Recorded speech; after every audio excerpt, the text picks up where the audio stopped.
Baiklah, selamat sahabat buat pemirsa yang diberkati Tuhan. Pada saat ini kita kembali ke dalam diskusi pelajaran sekolah sahabat dari Gereja Mesiar Benar Ketujuh Kayu Putih. Saya saat ini akan ditemani oleh dua narasumber yang di sebelah kiri saya ada Pendeta Muda Ronald Siagian. Selamat sahabat pendeta. Selamat sahabat Satria. Di sebelah kanan saya juga ada Pendeta Bies Tumeyang. Selamat sahabat pendeta. Selamat sahabat. Baiklah, sebelum kita belajar dan diskusi sekolah sahabat, kita sama-sama berdoa. Bapa yang baik, selamat sahabat Tuhan, pada saat ini kami akan menggunakan waktu kami untuk belajar dan berdiskusi pelajaran yang keempat. Biarlah Tuhan memberikan Roh Kudus-Mu agar kami boleh mengerti dan orang-orang yang menonton juga mengerti dan kami boleh mendapat berkat melalui pelajaran ini. Terima kasih Bapak, ampuni kami dari kesalahan kami. Di dalam nama Yesus kami berdoa dan mengucap syukur. Amin. Baiklah, kita masuk kepada pelajaran yang keempat. Tetapi sebelumnya saya mengajak ke semua pemirsa untuk kita boleh sama-sama membuka Alkitab dan buku catatan dan mungkin sekolah sahabat supaya kita sama-sama belajar. Dan jikalau pemirsa memiliki satu tanggapan atau pertanyaan, boleh ditulis di kolom komentar supaya di sahabat berikutnya kita akan boleh tanggapi dengan senang hati. Baik, kita masuk ke dalam pelajaran yang keempat, membela kebenaran. Ayat intinya diambil di dalam Yohanes 3 ayat 14 dan 15. Firman Tuhan berbunyi, dan sama seperti Musa meninggikan ular di padang gurun, demikian juga Anak Manusia harus ditinggikan, supaya setiap orang yang percaya kepadanya beroleh hidup yang kekal. Baik Pendeta Stumeyang, kita masuk ke pelajaran yang keempat, membela kebenaran. Ini adalah satu pelajaran di mana orang-orang Kristen pada saat itu di abad pertengahan, mereka yang percaya kepada kitab suci, mereka dianiaya, begitu Pendeta. Nah, ada banyak juga di pelajaran, kita masuk ke pelajaran yang minggu, dianiaya namun menang. Nah, yang menjadi pertanyaannya, kita tahu bahwasanya ada banyak nubuatan-nubuatan yang ada di Alkitab Pendeta. Nah, yang menjadi pertanyaan ke Pendeta, bagaimana penggenapan nubuatan kitab suci sudah memperkuat iman kita untuk apa yang kita pelajari ini adalah hal yang benar Pendeta. Silakan Pendeta Stumeyang. Baik, makasih.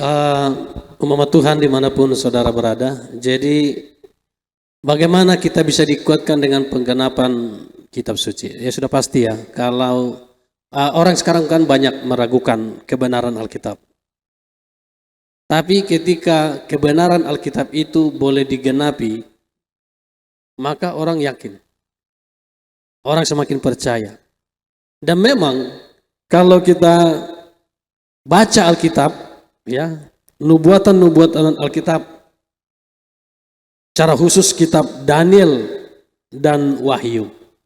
Di sana ada banyak lambang-lambang yang sebenarnya itu adalah nubuatan alam semesta. Ketika itu boleh terjadi di dalam perjalanan sejarah dunia, maka membuat kita semakin percaya, yakin dengan Alkitab itu sendiri. Ketika kita yakin dengan Alkitab itu kebenarannya, maka iman kita diteguhkan, iman kita dikuatkan. Apa kira-kira contoh-contoh yang boleh kita lihat nubuatan Alkitab boleh digenapi? Contoh nubuatan tentang masa kegelapan, di dalam pelajaran kita disinggung masa kegelapan rohani, the dark ages, yang ditulis di kitab Daniel 7 ayat 23 sampai 25, dan yang sama di kitab Wahyu 12 ayat 6 dan 14. Di kitab Daniel 7 ayat 23 sampai 25 disebut ada binatang keempat dengan 10 tanduk, namun 3 tanduk patah, yang menubuatkan bahwa di dunia ini pernah ada 10 kerajaan yang muncul di bumi ini, namun 3 kerajaan binasa. Yaitu 3 kerajaan yang binasa itu ada Visigoth, Vandal, dan Ostrogoth. Kenapa binasa? Karena memiliki doktrin yang berbeda dengan ajaran resmi di Roma ketika itu. Kalau di kitab Daniel disebut terjadi penganiayaan kepada orang-orang kudus milik yang maha tinggi, yaitu umat Tuhan. Di masa kegelapan terjadi penganiayaan selama 1260 tahun, atau satu masa, dua masa, dan setengah masa. Kemudian di kitab Wahyu hal yang sama, Wahyu 12 ayat 6 sampai 14 disebut di situ seorang perempuan yang diberi sayap burung nasar supaya bisa terbang lari ke padang gurun karena diserang naga selama 1260 tahun, atau sama dengan 3,5 masa yang dituliskan di kitab Daniel. Ini berhubungan dengan sejarah, atau berhubungan dengan sejarah dunia ini. Apa yang sebelum terjadi sudah dinubuatkan dan memang terjadi. Ini adalah awal mula masa kegelapan rohani. 1260 hari, atau juga disebut satu masa, dua masa, dan setengah masa atau 3,5 masa. Kapan ini dimulai? Ini dimulai ketika, yaitu tadi 3 kerajaan tadi itu, ada Visigot, Vandal, dan Ostrogot. Ini kerajaan yang setia kepada Tuhan, yang bertentangan dengan ajaran Romawi, sehingga mereka disingkirkan, mereka dibinasakan. Jadi ketika kerajaan ini dibinasakan, itulah awal dari kegelapan rohani, the Dark Ages, tahun 538 Masehi. Dihitung dari 538 Masehi, dihitung 1260 tahun, maka masa kegelapan itu berakhir di tahun 1798 Masehi. Apa yang terjadi? Yang terjadi adalah penganiayaan. Tidak bebas membuka Alkitab. Orang-orang atau umat Tuhan yang mempertahankan kebenaran Alkitab, mereka ditangkap, mereka disiksa, mereka bahkan dihukum mati. Ada yang dihukum mati dengan dibakar, disalibkan, lalu dibakar pelan-pelan dari bawah. Dia masih hidup tapi dibakar.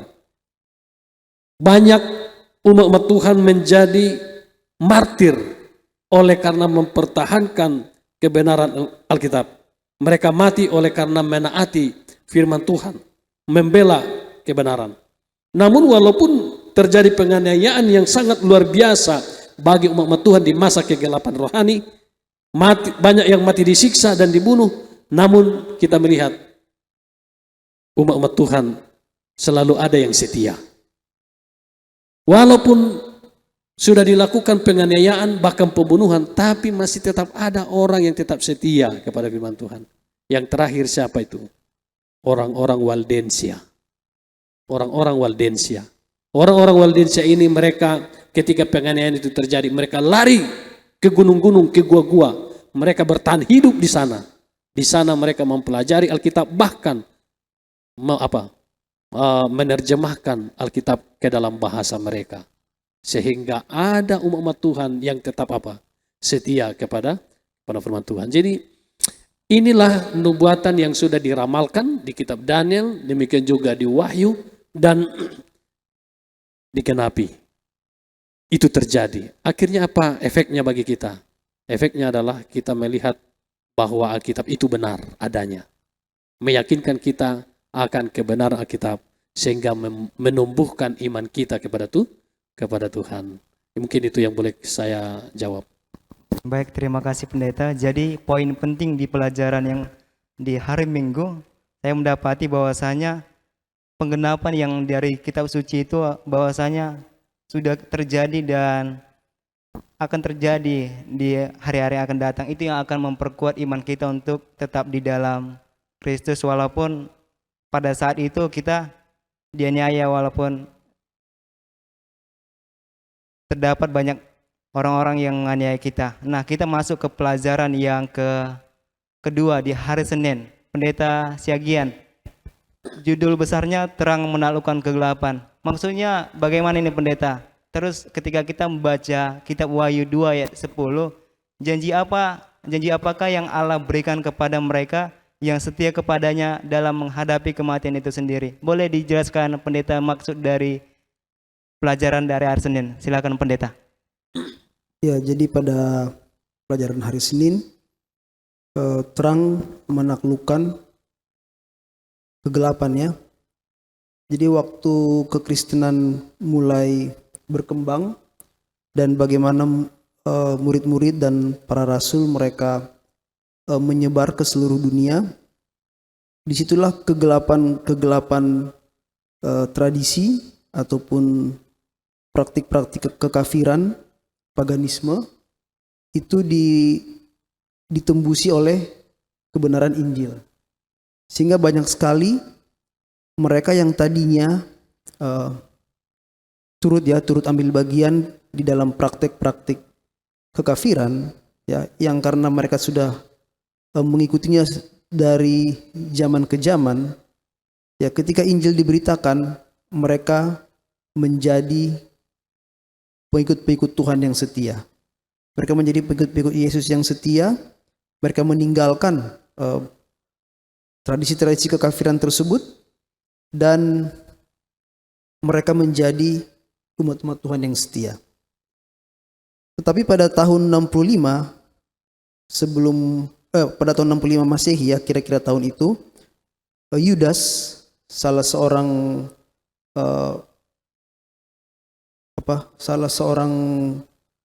pengikut Kristus ya, dalam buku Yudas mengatakan bahwa di dalam Yudas 3 dan dalam Yudas 3 ayat 4, Yudas 1 ayat 3 dan 4 dikatakan ia memperingatkan bagi orang-orang percaya bahwa dikatakan di sini, sebab ternyata ada orang tertentu yang telah masuk menyelusup, yang menyalahgunakan kasih karunia Allah kita untuk melampiaskan hawa nafsu mereka ya. Jadi ketika banyak orang kafir yang bertobat menjadi Kristen ya, dan mulailah terjadi penganiayaan ya, dan juga mulai juga terjadi kompromi ya antara kebenaran dengan doktrin-doktrin ataupun tradisi-tradisi manusia ya. Dan karena kebencian setan kepada kebenaran firman Tuhan, maka dia mulai menyulut api penganiayaan ya kepada orang-orang yang telah bertobat menjadi Kristen ya. Seperti kepada orang-orang Waldensia tadi yang sudah dijelaskan oleh pendeta. Nah, tetapi mereka tetap berpegang teguh kepada kebenaran firman Tuhan ya. Kepada otoritas kitab suci, dan juga mereka menjadikan Yesus sebagai satu-satunya pengantara ya, yang bisa mengantarai mereka dengan Tuhan ya. Jadi mereka menjadikan Yesus sebagai imam mereka. Nah, apa yang menjadi kekuatan bagi mereka di tengah-tengah penganiayaan, bahkan mereka harus menghadapi kematian itu sendiri? Di dalam Wahyu 2 ayat 10 dikatakan, coba kita baca Wahyu 2 ayat 10.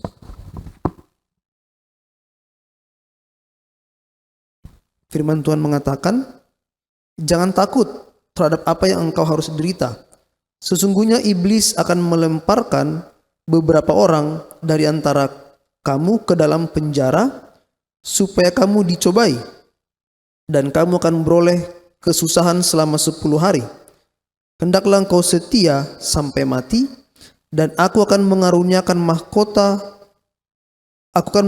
kepadamu mahkota kehidupan ya.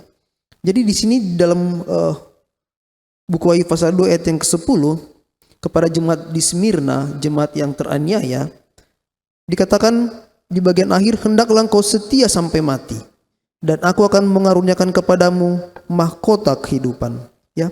Jadi janji inilah yang menguatkan mereka untuk tetap bertahan, untuk tetap setia di dalam penderitaan dan bahkan di dalam menghadapi kematian, yaitu apa? Mahkota kehidupan ya. Mungkin sedikit mengenai latar belakang ayat ini dikatakan di jemaat Smyrna, ya, atau di kota Smyrna ada sebuah dewa yang disebut dengan Dionysos, ya, yaitu dewa perayaan dan kesuburan. Nah, dewa ini disembah, dan ketika imam atau ya para imam daripada dewa-dewa ini meninggal, maka mereka di atas kepala mereka diletakkan mahkota, ya, mahkota. Nah, jadi Yohanes mengkontraskan situasi ini, bahwa bila mana umat-umat Tuhan yang setia kepada Injil, kalaupun mereka harus memeteraikan Injil itu dengan darah mereka, maka Tuhan akan memahkotakan kepada mereka mahkota kehidupan. Nah, inilah yang mengilhaminya para martir untuk apa? Tetap setia mempertahankan iman, percaya mereka kepada kebenaran, ya. Baik, terima kasih untuk penjelasannya pendeta. Kita masuk ke pelajaran berikutnya, keberanian untuk berdiri. Pertanyaan untuk pendeta Stumeang.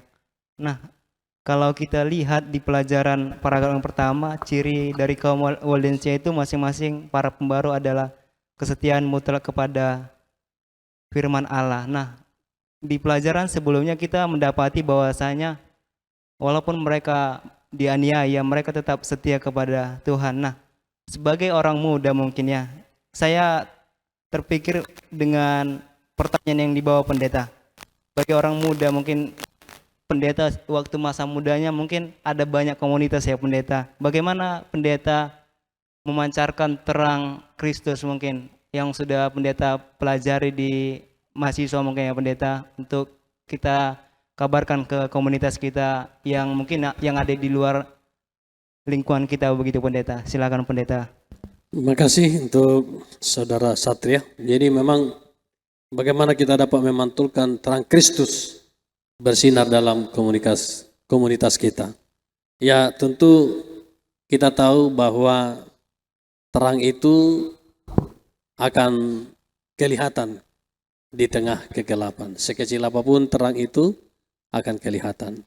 Demikian juga kita sebagai umat-umat Tuhan, kalau kita hidup menuruti kehendak Tuhan, hidup dalam kebenaran Tuhan, maka akan selalu kelihatan di tengah-tengah kegelapan dunia. Ya, ketika kita baik menyapa orang, ketika kita hormat kepada orang, ketika hidup mengasihi kepada sesama kita, akan dilihat oleh semua orang. Wah, orang akan katakan, aduh itu saudara Satria itu orangnya baik banget, orangnya kalem, orangnya begini. Padahal mungkin tanpa sengaja kita hidupkan satu kehidupan yang berbeda, yang baik, dan itu akan selalu dinilai orang dan dilihat orang. Demikian juga lah bagi kita sebagai umat Tuhan, bahwa terang yang kita miliki dari Tuhan akan bersinar di dalam kegelapan apa? Kegelapan dunia. Amsal 4 ayat 18 katakan, tetapi jalan orang benar itu seperti cahaya fajar yang kian bertambah terang sampai rembang tengah hari. Ini dia. Jadi kebenaran jalan orang benar dikatakan seperti cahaya, ya, yang bertambah terang dari waktu ke waktu, semakin terang, semakin nyata, ya, semakin nyata. Demikianlah kehidupan umat Tuhan. Ketika kita menyerahkan hidup kita kepada Tuhan, itu akan memantul, itu akan dilihat, ya, itu akan diperhatikan oleh orang lain. Semakin banyak yang berani berdiri untuk kebenaran, orang-orang Waldensia, umat-umat Tuhan di akhir zaman, hendaknya berdiri dalam kebenaran Tuhan, setia dan taat kepada Tuhan. Demikian juga kepada firman-Nya. Kita baca di dalam Kisah Para Rasul 5 ayat 29, tuliskan, kita harus lebih taat kepada Allah daripada kepada manusia. Kemudian disambung di Wahyu 3:11, peganglah apa yang ada padamu, supaya tidak seorang pun mengambil mahkotamu. Demikianlah juga Tuhan telah memanggil kita sebagai umat, gereja Mas Advent hari ke-7, yang mengaku diri sebagai umat yang sisa akhir zaman. Ya, kita sebagai umat Tuhan yang dituliskan dalam Alkitab sebagai umat Tuhan akhir zaman, umat sisa. Ya, apa itu umat sisa? Makanya nubuatan tadi menunjukkan kenapa gereja Advent mengaku sebagai umat yang sisa.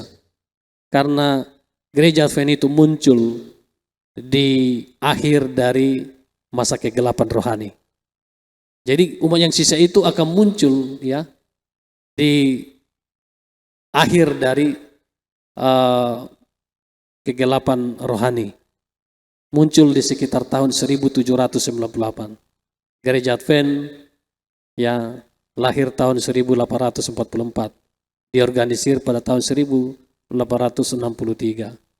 Itu meyakinkan kita bahwa gereja Advent muncul sesuai dengan nubuatannya sebagai umat yang sisa, umat terakhir akhir zaman sampai kedatangan Yesus yang kedua kali. Kita dipanggil nih, ya, kita dipanggil sebagai umat Tuhan untuk memantulkan terang Kristus bersinar di komunitas kita yang pertama. Kita sebagai umat Tuhan harus saling menguatkan, mendoakan, saling mengingatkan satu dengan yang lain. Setelah itu kita memantulkan terang kita kepada orang lain yang tidak mengenal Tuhan. Mungkin itu yang Bang Satria yang boleh saya sampaikan. Baik, terima kasih untuk penjelasan yang begitu baik pendeta, bahwasanya dari perlakuan kita kepada orang lain akan membuat terang itu terpancar di sekitar kita. Baik, kita masuk ke pertanyaan yang terakhir, pendeta Siagian. Dihiburkan oleh pengharapan.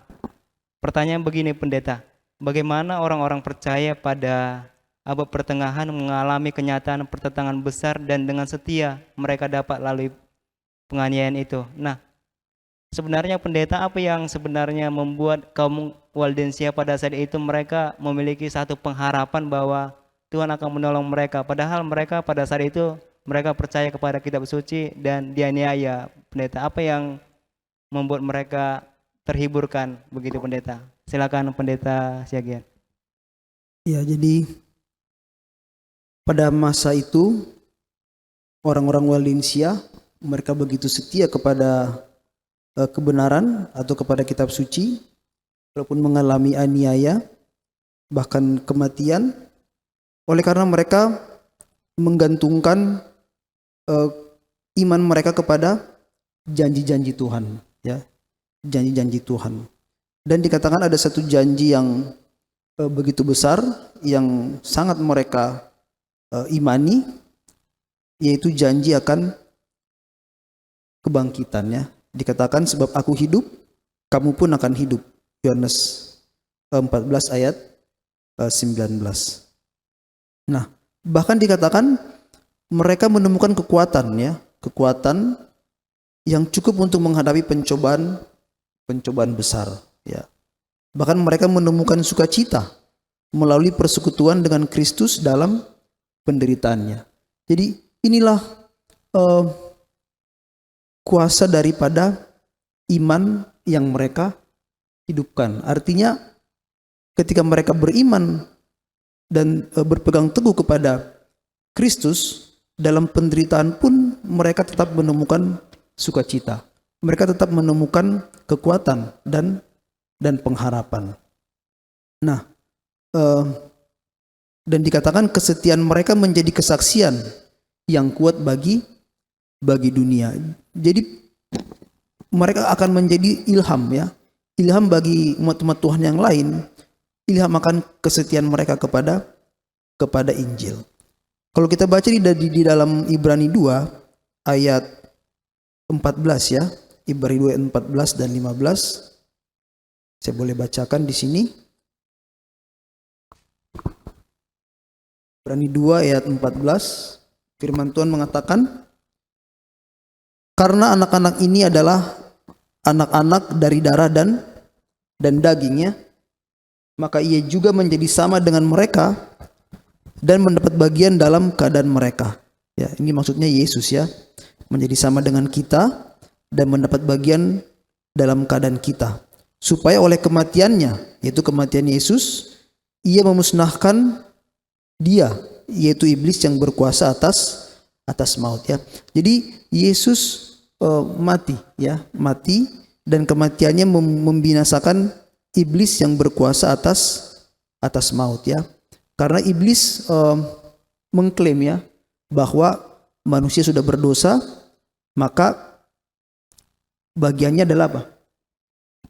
Kematian, dan dia klaim itu udah menjadi milik daripada Kristus, milik daripada iblis oleh karena manusia sudah berdosa, ya. Tetapi Yesus menebus manusia sehingga ada pengharapan atau ada keselamatan bagi mereka yang percaya kepada Kristus. Dan ayat yang ke-15, dan supaya dengan jalan demikian ia membebaskan mereka yang seumur hidupnya berada dalam perhambaan oleh karena takutnya kepada maut, ya. Jadi banyak orang yang mungkin ketika dia menghadapi kematian dia tanpa pengharapan. Jadi dia takut menghadapi kematian, ya. Atau mungkin juga ada doktrin-doktrin tertentu yang mengatakan dalam kematian ada apa? Ada siksaan dan lain sebagainya. Tetapi di dalam Kristus, umat-umat Tuhan percaya bahwa apa? Di dalam Kristus ada kebangkitan, ya. Ada kebangkitan, ada pengharapan di dalam Kristus. Pengharapan itu kehidupan yang kekal. Sehingga umat-umat Tuhan seperti orang-orang Waldensia, mereka begitu yakin akan janji ini, ya, bahwa kematian sekalipun, ya, tidak akan sanggup menahan kuasa Kristus, ya, ketika Kristus datang pada kali yang kedua. Karena maut sudah dikalahkan oleh Kristus, dan mereka percaya dalam persekutuan mereka dengan Kristus, ya, dari kematian pun mereka akan dibangkitkan. Jadi itulah yang menjadi pengharapan terbesar mereka di dalam menghadapi kematian ataupun penganiayaan. Baik, terima kasih untuk penjelasan yang begitu baik pendeta yang memberikan penjelasan bahwasanya ada janji yang diberikan Tuhan kepada orang-orang Waldensia dan kepada kita saat ini untuk kita tetap setia kepada Tuhan. Baiklah Bapak Ibu dan saudara-saudara semua, kita tiba ke dalam kesimpulan mungkin yang pendeta. Mungkin untuk closing statement yang pertama boleh disampaikan oleh pendeta Stumeang sebagai closing statement. Baik, terima kasih bahwa pelajaran kita minggu ini mengingatkan kita bahwa nubuatan dalam kitab adalah nubuatan yang digenapi. Ya, kita melihat bagaimana nubuatan Daniel dan Wahyu itu sebagian besar sudah terjadi, ya, dan kita saksikan. Dan itu menjadi bukti bagi kita bahwa di dalam kehidupan kita sebagai anak-anak Tuhan agar senantiasa menyerahkan hidup kita kepada Tuhan. Dan ketika kita dipanggil menjadi umat Tuhan, maka pada saat yang sama kita harus memantulkan tabiat Kristus, terang Kristus bersinar di dalam komunitas kita, di dalam kehidupan kita sebagai anak-anak Tuhan. Jadi Tuhan mau agar kita sebagai anak-anak Tuhan boleh hidup setia membela kebenaran. Kita perlu menjunjung 3 kebenaran. Kenapa? Karena pertama kita sudah yakin dan percaya bahwa Alkitab adalah dari Tuhan dan ada nubuatan-nubuatan yang akan terjadi di atas bumi ini dan satu persatu digenapi. Meyakinkan saya dan saudara bahwa nubuatan itu akan menumbuhkan iman kita semakin apa? Setia kepada Tuhan. Mungkin itu yang boleh saya sampaikan, dan sedikit lagi menambahkan bahwa biarlah kita sebagai umat Tuhan hidup mengasihi satu dengan yang lain, menjadi pelajaran atau inti dari pelajaran kita panjang minggu ini. Terima kasih. Baik, terima kasih untuk closing statementnya pendeta. Mungkin dari pendeta Syagian boleh kasih tambahan atau sebagai closing statement juga untuk pelajaran kita di pelajaran yang keempat ini pendeta. Silakan pendeta Syagian. Ya, artinya bahwa memang sudah diperingatkan oleh Yesus dan juga oleh rasul-rasul, ya, bahwa ketika umat Tuhan menerima kebenaran ini, mereka akan mengalami banyak pergumulan dan juga mereka akan mengalami banyak pencobaan. Tetapi di dalam kesemuanya itu kita memiliki pegangan yang teguh atau janji yang teguh ya dari Tuhan, bahwa di dalam setiap penderitaan ataupun pertentangan yang kita hadapi oleh karena iman kita kepada Tuhan, maka janji Tuhan itu pasti ya. Janji pemeliharaannya dan juga janji keselamatan yang daripada Tuhan itu adalah pasti adanya. Biarlah kita berpegang pada janji itu, sehingga apapun yang mencobai iman kita, kita tetap setia dan tetap bertahan untuk tetap mempertahankan kebenaran kita, kebenaran firman Tuhan, dan untuk menjadi saksi ya, untuk menjadi saksi dan menjadi terang di dalam kehidupan kita. Baik, terima kasih untuk closing statement-nya Pendeta Syagian. Baiklah, mungkin sekian dari pelajaran diskusi sekolah sahabat kita pada sahabat ini. Saya mengucapkan terima kasih untuk Pendeta Stumeyang atas pelayanannya dan juga Kasih. Pendeta Syagian. Ya. Dan juga Bapak Ibu dan saudara-saudara sekalian, jika ada dari di antara kita yang memiliki tambahan atau pertanyaan, silakan tulis di kolom komentar. Kami sangat senang hati akan menjawab di sahabat berikutnya. Mungkin untuk menutup diskusi kita, doa penutup akan dipimpin pendeta. Baik, mari kita berdoa. Terima kasih pada sahabat ini kami boleh belajar firman Tuhan, berdiskusi. Biarlah Tuhan inti dari pekabaran malam hari pada sahabat ini boleh menjadi berkat bagi kami semua. Tuhan memberkati pemirsa dimanapun mereka berada. Tuhan pimpin selalu. Tuhan berkati mereka dalam kehidupan mereka. Terlebih biarlah kami bertumbuh dalam iman kami sampai Maranatha Tuhan datang. Terima kasih Tuhan, inilah doa dan permohonan kami karena kami persembahkan di dalam nama Yesus Tuhan dan Juru Selamat kami. Amin. Amin. Terima kasih pendeta. Selamat sahabat. Terima kasih.